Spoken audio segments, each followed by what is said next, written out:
Hello friends, आज अपन लोग देखने वाले हैं बुक कीपिंग एंड अकाउंटेंसी के अंदर का एक इम्पॉर्टेंट चैप्टर जिसका नाम है bills of exchange. But bills of exchange सीखने से पहले अपने को अकाउंट्स के कुछ बेसिक कॉन्सेप्ट आने बहुत ज़रूरी है। जैसे कि फॉर एग्जांपल आपको दिखाई दे रहे हैं यहाँ पे golden rules. Without golden rules अपन अकाउंटेंसी के लिए शुरुआत भी नहीं कर सकते। तो अगर आपको अकाउंट सीखना ही है तो गोल्डन रूल्स आना बहुत ही ज़रूरी है। तो अपने पास अकाउंट्स में 3 अलग अलग गोल्डन रूल्स दिए वाले हैं। तो देखो, अपने अकाउंट्स के 3 टाइप्स होते हैं। एक रहता है पर्सनल अकाउंट, दूसरा रहता है रियल अकाउंट और तीसरा रहता है नॉमिनल अकाउंट। अब पर्सनल अकाउंट अपने से क्या कहता है? पर्सनल अकाउंट रिलेटेड रहता है अपने सारे इंसानों से, जो कि उसमें नेचुरल आ सकते हैं, कुछ आर्टिफिशियल आ सकते हैं और कोई रिप्रेजेंटेटिव भी पर्सनल आ सकते हैं। तो उसका रूल बोलता है कि debit the receiver, credit the giver. Real accounts माने सारी ऐसी चीजें जो कि अपने बिजनेस में अपन डे टू डे हैंडल करते हैं। कैश होगा, मशीनरी होगी, प्लांट एंड मशीनरी होगा, एटसेट्रा एटसेट्रा। उसके लिए रूल अप्लीकेबल है जो कि बोला जाता है debit what comes in, credit what goes out. और तीसरा इंपॉर्टेंट रूल है अपने पास गोल्डन रूल्स में, जिसका नाम है नॉमिनल अकाउंट, जो कि कहता है debit all expenses and losses, credit all incomes and gains. अब इन 3 रूल्स को अपने माइंड में रखते हुए अपन एक टॉपिक सीखने वाले हैं जिसका नाम है बिल्स ऑफ एक्सचेंज। तो अब बिल्स ऑफ एक्सचेंज ये चीज सीखने के लिए देखो एक एग्जांपल दिखाता हूं। एक एग्जांपल दिखाया जाता है आपको। तो देखो बच्चों, to understand the concept of bills of exchange, let's take an example Mr. A who had sold goods to Mr. B on credit. अब यहाँ पे आप लोगों को दिखाई दे रहा है मिस्टर ए है जिसने की गुड्स बेचे हैं मिस्टर बी को, वो भी कैसे? On credit. ऑन क्रेडिट माने क्या? उधारी पे बेचे हैं। अब कोई अगर 2-3 बार अपने पास आ जाए, उससे उसके साथ पहचान हो जाए, तो अपन लोग सीधे सीधे उसे यूं ही बिन कुछ जान पहचान के गुड्स बेच सकते क्या? नहीं। फिर भी वो सामने वाला बंदा बोल रहा है कि हमें उधारी पे गुड्स दे दो, तो उस समय अब अपन उसके ऊपर कैसे ट्रस्ट करें कि बाबा तू पैसे ला के देगा या नहीं देगा? तो उस समय अपन क्या करते हैं, उसके ऊपर एक ड्राफ्ट बनाते हैं, एक बिल बनाते हैं, जिसके ऊपर जिसने गुड्स अपने से परचेस किए हैं उस बंदे की अपन उसके ऊपर क्या लेते हैं? सिग्नेचर लेते हैं। तो सिग्नेचर लेने के बाद अपने पास एक कंफर्मेशन रहता है कि बाबा इस जिसने भी अपने से गुड्स परचेस किए हैं वो बंदा अपने को इतने इतने दिनों में अपने पैसे वापस लाके देने वाला है। तो जब गुड्स अपन उसको बेचते हैं सामने वाले बंदे को उधारी पे, तो उस समय अपन लोग माने जिसने गुड्स बेचे हैं वो क्या एंट्री करेगा? तो देखो, मिस्टर बी अकाउंट माने जिसने अपने से गुड्स परचेस किए थे उसका अपन debit the receiver and credit what goes out. अपने से क्या जाने वाला है? गुड्स जाने वाले, तो sales account should be credited. अब उसके ऊपर अपने को ट्रस्ट नहीं है, तो उससे अपन क्या लेंगे? एक बिल बना के लेंगे जिसके ऊपर की उस बंदे ने क्या किए वाली होगी?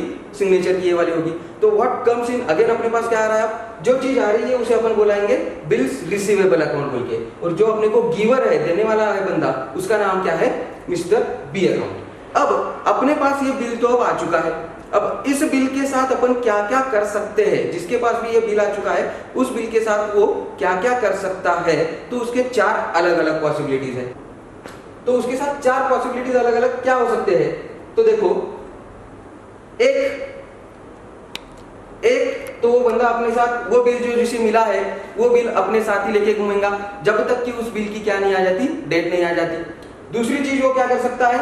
अगर उसको पैसे की जरूरत है तो बैंक में जा सकता है और बैंक में जाके उस बिल के अगेंस्ट बैंक में से पैसा उठा सकता है।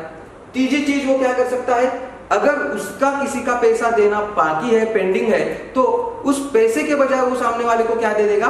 वही अपने पास जो बिल आया था वो बिल उसे दे देगा कि भैया 2 महीने के बाद मुझे पैसे जो आने वाले हैं वो पैसे ऑटोमेटिकली तू रख के ले ले बोल के।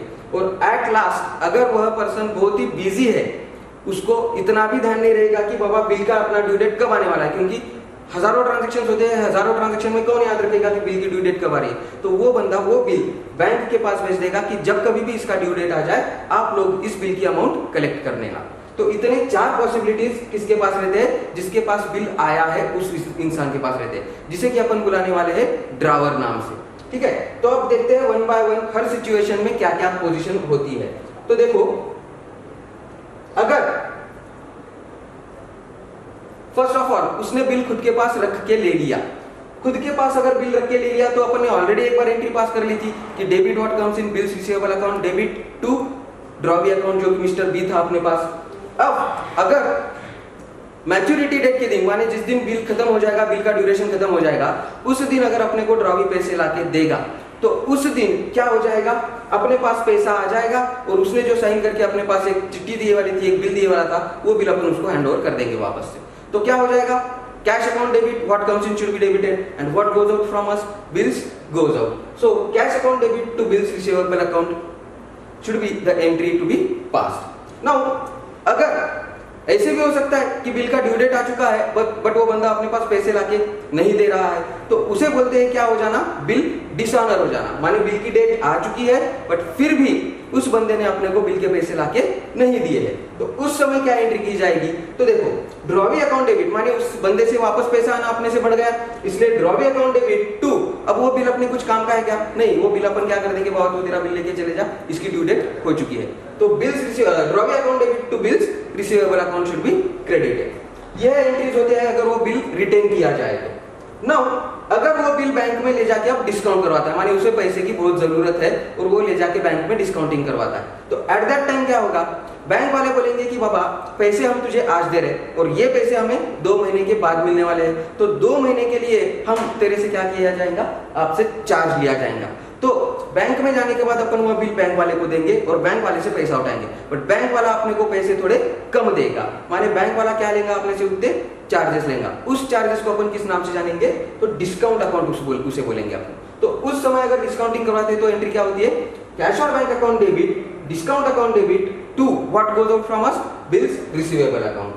अगर अब इसमें भी वापस दो सिचुएशन, जिस दिन माने 2 महीने के बाद बिल का ड्यू डेट आ चुका है और जिसके ऊपर बिल निकाला गया था वह बंदा बैंक में गया, अब बैंक में जाके उसने वो पैसे बैंक वाले को चुका दिए। इन शॉर्ट उसे क्या बोलते हैं, if on maturity bill is honoured, माने बिल का क्या हो चुका है, भुगतान हो चुका है।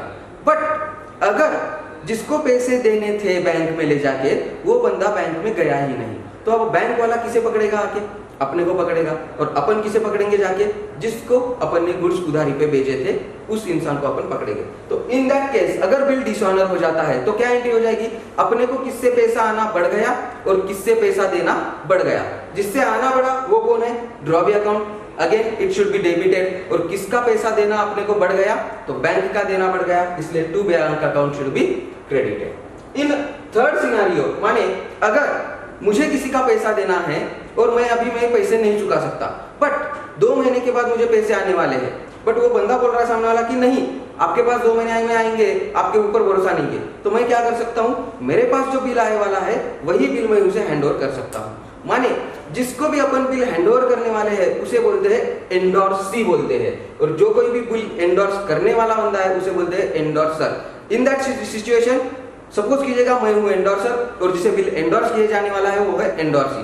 Then again who is the receiver, receiver के हिसाब से किसका अकाउंट डेबिट होना चाहिए, again endorsee account should be what, debited, and what goes out from us, again to bills receivable account. अब जिस दिन इस बिल का भुगतान किया जाना चाहिए था उस दिन वो जिसको अपन ने गुड्स उधारी पे बेचे थे वो बंदा सीधा किसके पास जाएगा पैसे देने, जिसको कि मैंने बिल हैंडओवर किया था। वो दोनों देख लेंगे कि पैसे लेना एक जन देना एक जन, वो बिल हैंडओवर उसे कर देगा, वो दोनों उनके बुक्स में एंट्री कर लेंगे। उसमें मेरा रोल कहीं पे प्ले हुआ है क्या, नहीं। तो at the time of maturity मेरे पास मेरे बुक्स ऑफ अकाउंट्स में एंट्री करने की जरूरत है क्या, बिल्कुल भी नहीं। No separate entry is required if bill is honoured. But again जैसे बैंक के साथ हुआ था उसी तरह का सिचुएशन अगर एंडोर्समेंट के टाइम भी हो गया, बिल के एंडोर्समेंट के टाइम पे, तो अगेन मुझे पैसा एक से आना बढ़ जाएगा और एक को देना बढ़ जाएगा।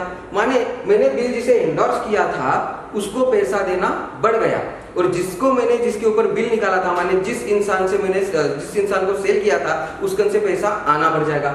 Again in that situation whose account should be debited, जिससे पैसा आना है, माने drawee account should be debited, and whose account should be credited, the endorsee माने जिसको बिल भेजा था his account should be credited. Remaining part will continue in our next lecture. Thank you.